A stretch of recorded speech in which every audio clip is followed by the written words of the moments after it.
السلام علیکم ورحمۃ اللہ وبرکاتہ۔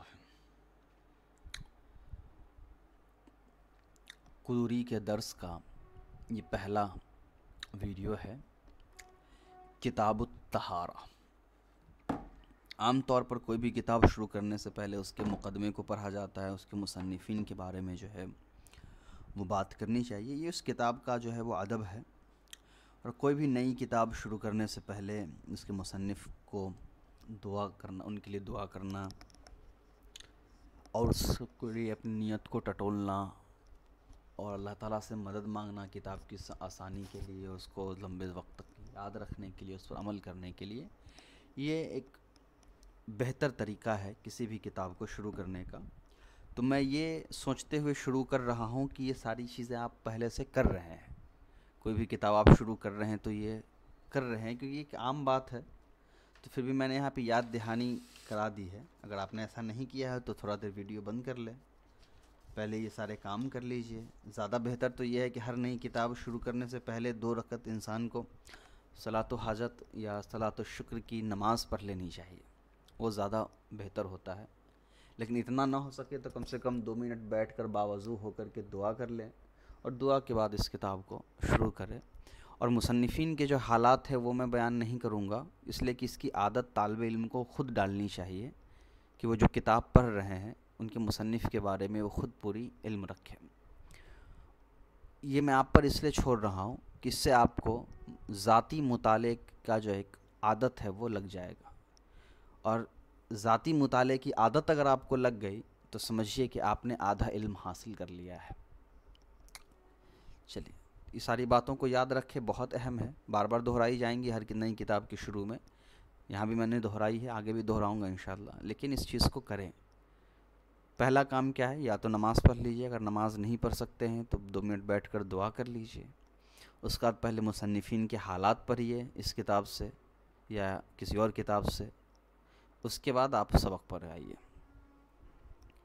کتاب الطہارتی، طہارت کا باب۔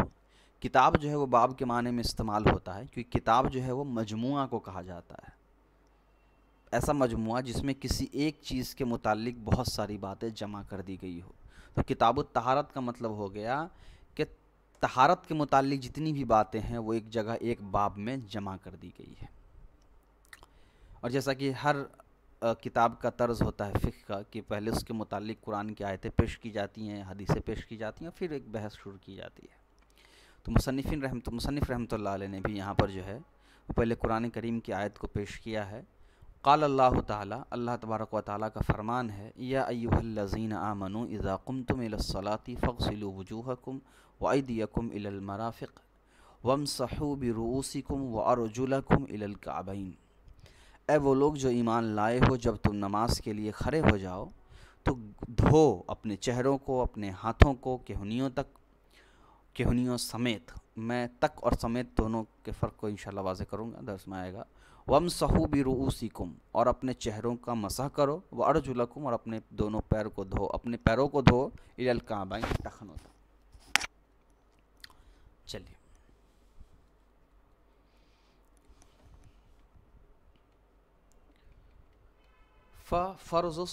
فرض الطہارتی، تو طہارت سے مراد یہاں وضو، یعنی وضو کے اندر فرض چیزیں کیا ہیں؟ غسل الاعضاء الثلاثتی، تینوں اعضاء کا دھونا یہ فرض ہے۔ ومسح الراسی، اور سر کا مسح کرنا فرض ہے۔ تو تینوں اعضاء سے مراد ہو گیا چہرہ، ہاتھ اور پیر، جو قرآن میں پہلے ذکر ہو گیا، اور مسح الراسی اور سر کا مسح کرنا۔ والمرفقانی والکعبانی، دونوں کہنی اور دونوں ٹخنا، کعبان ٹخنا، یدخلانی فی الغسل، داخل ہے دونوں دھونے میں، عند علمائنا، ہمارے علماء کے نزدیک، الثلاثتی، جو 3 علماء، اس سے مراد امام ابو حنیفہ رحمۃ اللہ علیہ، امام ابو یوسف اور امام محمد رحمۃ اللہ علیہ، یعنی صاحبین اور امام ابو حنیفہ رحمۃ اللہ علیہ۔ خلافا للظفر، امام ظفر کے خلاف، یعنی امام ظفر کا اس میں اختلاف ہے۔ کیا مطلب اس کا؟ پہلے سمجھیے۔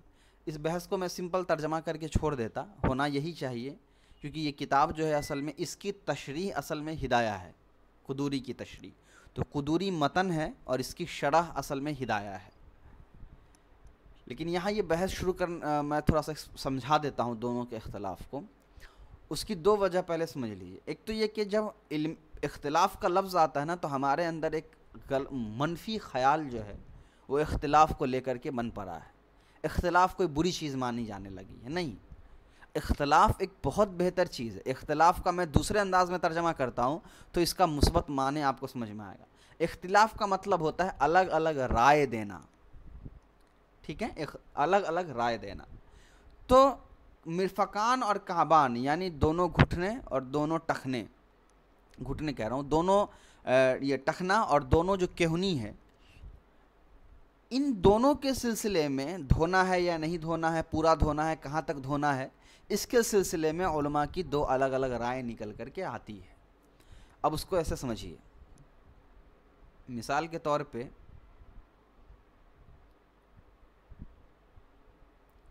یہ ہمارا ہاتھ ہے اور یہ ہمارا کہنی ہے، یہاں تک مان لیا جائے. ہمارے علماء یہ کہتے ہیں کہ جب ہم ہاتھ کو دھوئیں گے تو کہنی سمیت دھوئیں گے. ہمارے علماء نہیں تو علماء تو سب کے ہیں، مطلب علماء نا سے مراد ہو گیا کہ ہم جس من یعنی فقہ حنفی کی کتاب ہے تو حنفی جو علماء ہیں وہ یہ کہتے ہیں کہ ہاتھ دھونے میں کہنی کو شامل کیا جائے گا، یعنی کہنی کو شامل کر کے دھویا جائے گا. امام ظفر رحمۃ اللہ علیہ کہتے ہیں کہنی تک دھویا جائے گا، کہنی کو نہیں دھویا جائے گا. یعنی یہ جو گول والا ہوتا ہے کہنی، جہاں پہ مانتے ہیں جہاں سے ہاتھ مڑتا ہے، اس ہڈی کو نہیں دھویا جائے گا.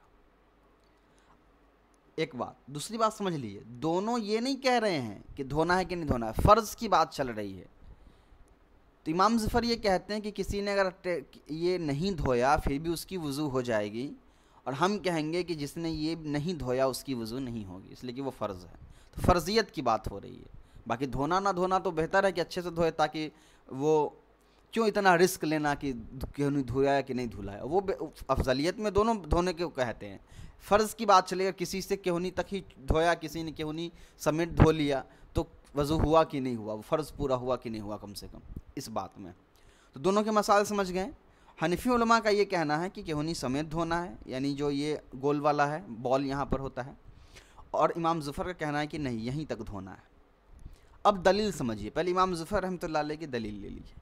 امام ظفر رحمۃ اللہ علیہ یہ دلیل اس لیے دیتے ہیں، یہ بڑا دلچسپ ہے کہ ان الغایۃ لا تدخل تحت المغیہ والی روایت چلتی ہے کہ غایت مغیہ میں داخل ہے کہ نہیں ہے. تو وہ میں لفظی اصطلاح استعمال نہیں کرتا ہوں، عام طور پہ سمپل انداز میں، آسان انداز میں سمجھانے کی کوشش کرتا ہوں. امام ظفر رحمۃ اللہ علیہ کی دلیل یہ ہے کہ دیکھیے، روزے کے سلسلے میں الی اللیل کا ذکر آیا ہے قرآن میں، رات تک، یعنی روزہ رات تک رکھنا ہے، رات میں نہیں رکھنا ہے. مطلب سمجھ میں نہیں آیا تو آپ ایسا مان لیجیے کہ رات کوئی حصہ ہے بدن کا، جیسے یہ ہاتھ ہی لے لیجیے، ٹھیک ہے، اور اسی کو آپ رات مان لیجیے. امام ظفر کہتے ہیں قرآن میں آیا ہے رات تک روزہ رکھو. تو جب رات تک روزہ رکھنے کے لیے کہا جا رہا ہے تو رات تو داخل نہیں ہے نا، رات تو چھوٹ گیا، یہیں تک روزہ رکھا جا رہا ہے. کیوں؟ کیونکہ الا کی بات ہو رہی. تو الا جو ہوتا ہے قرآن میں جو آیا تو وہ تک کے معنی میں آتا ہے، یعنی کہیں تک پہنچنا. تو جب یہاں کہا جا رہا ہے کہ الی المرافق، تو مطلب ہو جاتا ہے کہنی تک دھونا ہے، کہنی کو نہیں دھونا ہے، اس لیے کہ تک کے ہی معنی ہے. دلیل کیا انہوں نے دیا؟ قرآن کی ایک آیت کہیں پہ ہونی چاہیے نیچے. دلیل انہوں نے دیا کہ دیکھیے، ثم اتموا الصیام الی اللیل، کہ پھر تم لوگ اپنے روزے کو مکمل کرو لیل، رات تک. رات شامل نہیں ہے روزے میں، رات تک یعنی رات سے پہلے جو شام ہے، جہاں سے رات شروع ہو جا رہی ہے، تو جیسے ہی رات شروع ہوئی روزہ ختم، رات سے پہلے تک روزہ تم کو رکھنا ہے. تو اسی لیے یہاں الا کے معنی ہم تک لے رہے ہیں. تو الا کے بعد جو لفظ ہے وہ الا میں داخل نہیں ہے، الا کے حکم میں داخل نہیں ہے. تو اسی لیے روزہ جو ہے وہ رات میں داخل نہیں ہے، رات سے پہلے تک داخل ہے. تو ٹھیک اسی طریقے سے یہ جو کام یہ کہنی ہے، یہ کہنی تک دھونا ہے، کہنی شامل نہیں ہے. امید ہے کہ آپ کو دلیل سمجھ میں آ گیا ہوگا. اب صحیح میں دلیل صحیح بھی لگ رہا ہے، کیونکہ یہاں جو اختلاف ہے دیکھیے، اپنے من سے الگ الگ رائے نہیں دے رہے ہیں. عربی عبارت کے استعمال سے رائے دے رہے ہیں، کیونکہ الا جو حرف جر ہوتا ہے وہ غایت تک پہنچنے کے معنی میں استعمال ہوتا ہے، یعنی کسی انتہا تک، جیسے ذہبت الی دہلی، کہ میں دہلی تک گیا، ٹھیک ہے، دہلی تک جیسے ہی پہنچے بات مکمل ہو گئی، تو کہیں پہنچنے تک کے معنی میں ہوتا ہے۔ تو جب اللہ تعالیٰ نے الا کا لفظ جو ہے وہ مرافق پر کہہ دیا، مرافق پر لایا، تو مطلب ہوا کہنی تک پہنچتے ہی، کہنی کو شامل نہیں کریں گے۔ جیسے آپ دہلی اپنے آپ کو کب کہتے دہلی پہنچے؟ جیسے ہی آپ دہلی پہنچتے ہیں، ایسا نہیں کہ دہلی کو پار کر جانے کے بعد آپ بولتے ہیں کہ آپ دہلی میں آ گئے ہیں۔ تو یہ دلیل ہے ان کی، اور اس کے لیے انہوں نے قرآن کی آیت دی کہ دیکھیے ایک جگہ الا کا لفظ آیا ہے وہ الی اللیل تک آیا ہے، لیکن آپ جب یہاں لیل کو شمار نہیں کرتے ہیں روزے میں، یعنی رات میں روزہ نہیں رکھتے ہیں، تو ٹھیک اسی طریقے سے یہاں الی المرافق آیا تو آپ مرافق کو بھی غسل میں شمار نہیں کر سکتے ہیں۔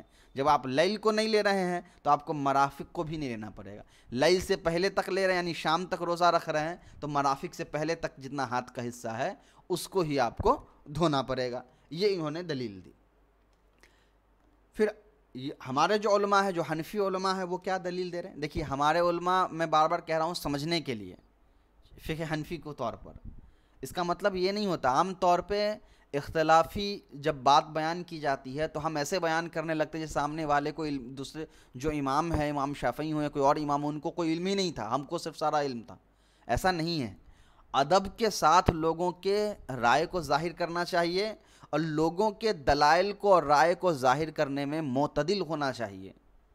تعصب کبھی بھی اختیار نہیں کرنا چاہیے کسی بھی علماء یا کسی بھی مسلک یا کسی بھی جماعت کو لے کر کے، بلکہ دونوں کے صحیح اور واضح دلائل کو لوگوں کے سامنے پیش کرنے چاہیے۔ اکثر ہم سے یہ غلطی ہوتی ہے کہ ہم اپنے دلائل پیش کر جاتے ہیں اور اپنے دلائل کو درست بتا دیتے ہیں، اور سامنے والے کی کیا دلائل ہیں اس کو بتاتے نہیں ہیں۔ عوام کو یہ لگنے لگتا ہے کہ وہ صحیح میں ہم ہی صحیح ہیں، وہ تو غلط ہیں، ان کو تو کچھ سمجھ میں نہیں آیا۔ تو ہمیشہ دلائل کو بیان کرتے وقت معتدل ہونا چاہیے، اور ایمانداری کے ساتھ دونوں کے دلائل اور دونوں کی بحث اور بحثوں کی جڑوں کو بتانا چاہیے کہ ان کی رائے الگ سے نکل کے کیوں آتی ہے۔ ان کی دلیل سمجھ میں آ گئی، انہوں نے قرآن کی آیت سے دی۔ امام ابو حنیفہ رحمۃ اللہ علیہ کا یہ کہنا ہے، یا جو حنفی فقہ جو علماء ہے صاحبین، ان کا یہ کہنا ہوتا ہے کہ دیکھیے یہ بات آپ کی صحیح ہے کہ قرآن میں جو الی اللیل آیا ہے تو ہم رات کو شمار نہیں کرتے ہیں روزے کے اندر، لیکن الا جو ہے وہ صرف ایک معنوں میں استعمال نہیں ہوتا ہے، الا دو الگ الگ معنوں میں استعمال ہوتا ہے۔ مطلب الا ایک معنی میں استعمال ہوتا ہے اسٹاپ کرنے کے لیے، روکنے کے لیے، اور ایک معنی میں الا استعمال ہوتا ہے کھینچنے کے لیے۔ سمجھ میں نہیں آیا ہوگا، پھر سے سمجھ لیجیے۔ دیکھیے وہاں جو ہے کہ اتم الصیام الی اللیل، تو سیام جو ہے روزہ رکھنا، صام یصوم صیامن، اس کے معنی ہوتے ہیں کھانے پینے اور جماع سے رکنا، ٹھیک ہے؟ سیام کے معنی کیا ہو گئے؟ کھانے پینے اور جماع سے رکنا۔ تو کوئی آدمی اگر 2 منٹ بھی کھانے پینے اور جماع سے رک رہا ہے تو وہ روزے میں ہے، سیام میں ہے۔ اب کہیے گا یہ کیا بات ہو گئی؟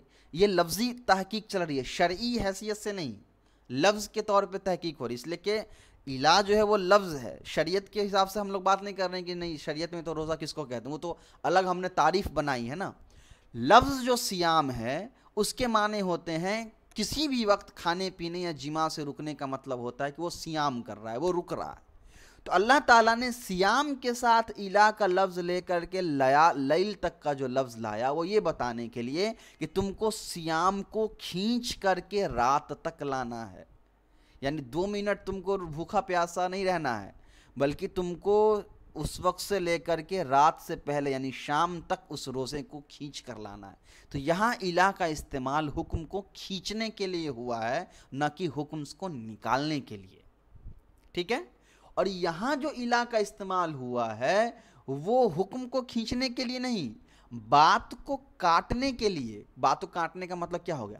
ہاتھ جو ہوتا ہے وہ یہاں سے ہوتا ہے شروع، ہاتھ یہاں سے شروع ہو کر یہاں تک مانا جاتا ہے نا؟ تو یہاں الا کا حکم آیا کاٹنے کے لیے کہ تم کو پورا ہاتھ نہیں دھونا ہے بلکہ کہنی تک ہاتھ دھونا ہے۔ تو جب کہنی تک ہاتھ دھونا ہے تو کہنی اس کے اندر شامل ہو گیا. دلائل سمجھ میں آگئے دونوں کے؟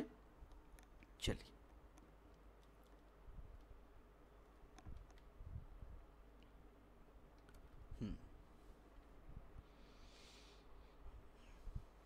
آگے آئیے. والمفروض فی مسح الراسی، اور سر کے مسح کرنے میں جو فرض مقدار ہے وہ کیا ہے؟ مقدار الناسیتی، ناسیہ کا مقدار ہے. ناسیہ کہا جاتا ہے جیسے کہ یہ ہمارا اگر سر ہے تو یہ جو حصہ ہوتا ہے جس پہ بال نہیں ہوتا اس کو ناسیہ کہا جاتا ہے. یہ عام طور پہ ایک ہتھیلی ہوتا ہے. تو یہ مقدار جو ہے وہ فرض ہے. وہ ہوا ربع الراسی، اور یہ ناسیہ کیا ہے؟ سر کا 1/4. لما روا المغیرۃ بن شعبۃ رضی اللہ عنہ ان النبی صلی اللہ علیہ وسلم اتی سباطۃ قوم فبال وتوضأ ومسح علی الناصیۃ وخفیہ. اور اس کی دلیل کیا ہے؟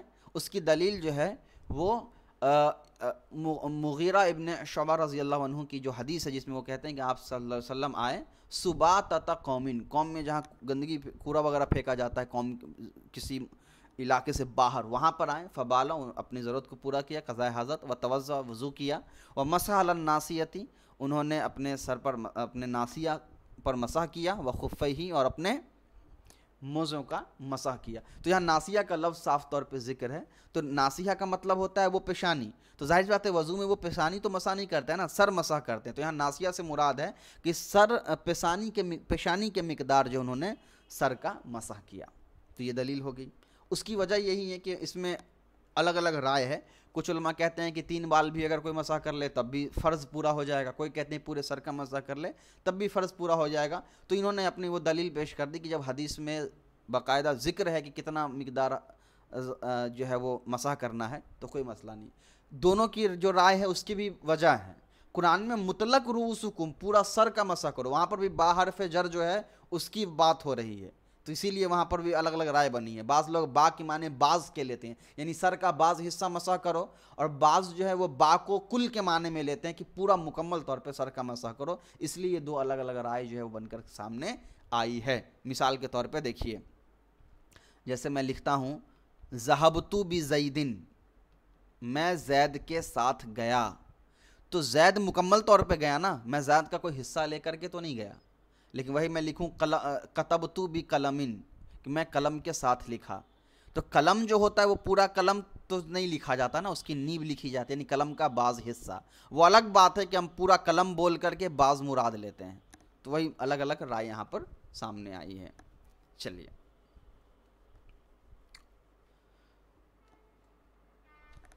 آگے دیکھیے. وسنن الطہارۃ، وضو کی سنت. غسل الیدین، دونوں ہاتھ کا دھونا، ثلاثاً 3 مرتبہ.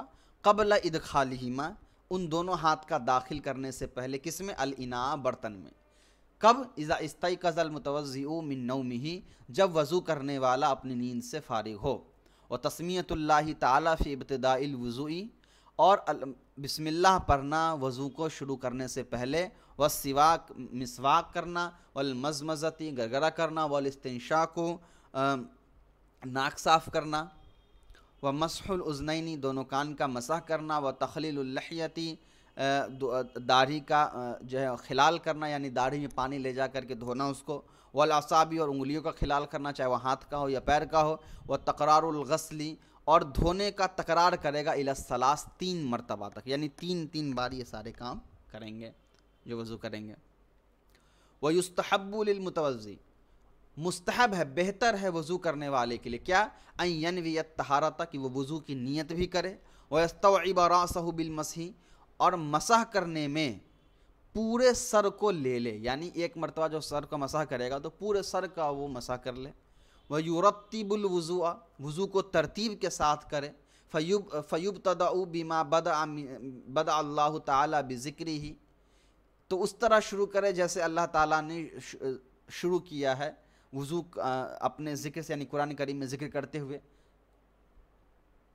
سنت کے ساتھ ساتھ فرض کے اندر جو ہے وہ سیکوینس رہے گا. اللہ تعالیٰ نے جس طرح وضو بتایا ہے، پہلے ہاتھ دھونا، پھر جو ہے سر کا مسح کرنا، پھر پیر دھونا، تو وہی سیکوینس کے ساتھ جو ہے وہ چلے گا. وبالمیامن داہنی طرف سے شروع ہوگا، والتوالی پھر وہ لگاتار چلے گا، یعنی ایک کے بعد ایک جو عمل ہے وہ کرنا ہے، رکنا نہیں ہے، یا سیکوینس نہیں بدلنا ہے، جو ترتیب ہے وضو کا وہ نہیں بدلنا ہے۔ ومسح الرقبتی اور گردن کا مسح کرنا ہے، تو یہ مستحب ہے یعنی بہتر ہے، نہ اس کو سنت مان کرنا ہے، اور لیکن کرے تو ثواب کی نیت سے کیا جا سکتا ہے کیونکہ یہ بہتر ہے۔ والمعانی الناقضۃ للوضوء وہ باتیں جو توڑنے والی ہوں وضو کے لیے، یعنی وضو کو توڑنے والی باتیں۔ کلو ما خرج من السبیلین ہر وہ چیز جو دو راستوں سے نکلے، یعنی انسان کے بدن میں جو دو راستے گندگی نکالنے کے لیے دیے گئے ہیں، ان دونوں راستے سے کوئی بھی چیز نکلتی ہے تو اس سے وضو جو ہے وہ ٹوٹ جائے گا۔ والدم خون، والقیح پیپ، والصدید پیپ، دونوں پیپ میں قیح کے معنی ہوتا ہے بنا خون والا، اور صدید کے معنی خون والا۔ اذا خرج من البدنی جب یہ بدن سے نکلے، فتجاوز الی موضع اور یہ تجاوز کر یعنی بڑھ جائے کسی ایسی جگہ تک، یلحقہ حکم التطہیری جس میں شامل کیا گیا ہے پاکی کا حکم، یعنی خون اور پیپ ایسی جگہ بہہ کر پہنچ جائے جس کا پاک کرنا یعنی جس کا دھونا جو ہے وضو میں فرض ہے، ایسی جگہ پر وہ پہنچ جا رہا ہے۔ والقیء کہ اذا کان ملء الفم جب وہ منہ بھر کر کے ہو، والنوم چاہے وہ سو جائے، نیند، مستظین چاہے وہ پہلو کے بل لیٹے، او متکئن چاہے ٹیک لگا کر، و مستندن متکئن کے معنی ہوں بھی اڑ کر سونا ہوتا ہے کسی چیز کے سہارے، اور مستندن کے معنی بھی ہوتا ہے کسی چیز کے سہارے ٹیک لگانا۔ الی شیء کسی ایسی چیز کے اوپر، لو ازیل کہ اگر اس کو ہٹا دیا جائے، لسقط عنہ تو وہ اس سے گر جائے گا، یعنی نیند سے اس سے ٹوٹ جائے گا، یعنی وہ جھٹکا کھا کر کے گر جائے گا۔ تو ٹیک لگا کر بہرحال کسی بھی طرح ٹیک لگا کر سونا وضو کو توڑنے کی دلیل ہوتی ہے، یعنی پھر بھی لیکن اس وقت تک کہ جب یہ گمان ہو جائے کہ وہ جس چیز پر ٹیک لگا رہا ہے اگر اس کو ہٹا دیا جائے تو وہ گر جائے گا یا اس کا نیند جو ہے جھٹکے سے ٹوٹے گا۔ والغلبۃ علی العقل بالاغماء یا پھر عقل پر غالب آ جائے کوئی چیز جیسے کہ اغما یعنی کہ بے ہوشی، والجنون یعنی کہ پاگل پن، والقہقہۃ فی کل صلاۃ ذات رکوع و سجود یا کہکہا لگا کر ہنسنا ایسی نماز میں جو رکوع یا سجدے والی نماز ہو اس میں، تو اس سے بھی وضو ٹوٹ جائے گی۔ فرض الغسل غسل کی فرض چیزیں، المزمزۃ گرگرا کرنا، والاستنشاق ناک میں پانی ڈال کے صاف کرنا، غسل سائر البدنی اور پورے بدن کا دھونا، سنت الغسل غسل کی سنت، ان یبدأ المغتسل نہانے والا غسل کرنے والا شروع کرے بغسل یدیہ و فرجہ اپنے ہاتھ کو دھونے سے اور اپنے شرمگاہ کو دھونے کے ذریعے سے، ویزیل النجاسۃ ان کانت علی بدنہ اور زائل کرے گا وہ گندگی کو ہٹائے گا اگر اس کے بدن پہ وہ گندگی ہو، ثم یتوضأ پھر وہ وضو کرے گا، وضوء للصلاۃ ایسا وضو جو نماز کے لیے وہ کرتا تھا، الا غسل رجلیہ مگر اپنے دونوں پیر کو دھوئے بغیر، یعنی وہ جیسے عام نماز کے لیے وضو کرتا ہے ویسے وضو کرے گا لیکن اپنے پیر کو ابھی نہیں دھوئے گا۔ ثم یفیض الماء علی راسہ پھر وہ اپنے سر پر پانی بہائے گا، وسائر بدنہ ثلاثا اور اپنے تمام بدن پر پانی بہائے گا ثلاثا 3 مرتبہ، ثم یتنحى عن ذلک المکان پھر وہ اس جگہ سے تھوڑا سا ہٹ جائے گا، فیغسل رجلیہ پھر وہ اپنے دونوں پیر دھوئے گا، ولیس علی المرأۃ اور عورت کے اوپر نہیں ہے ضروری، ان تنقض ضفائرہا کہ وہ کھولے اپنے جورا کو، فی الغسل نہانے میں، اذا بلغ الماء اس وقت جب پانی پہنچ جائے، اصول الشعری بال کے جڑ پر، اگر جورا وغیرہ سر پر بنا ہوا ہے تو اس کو کھولنے کی ضرورت نہیں ہے، یا اگر اس طرح سے بال لگا ہوا ہے اگر ان کو یقین ہو جائے کہ پانی پورے سر بال کے جڑ تک پہنچ چکا ہے تو اس کو کھولنے کی ضرورت نہیں رہے گی۔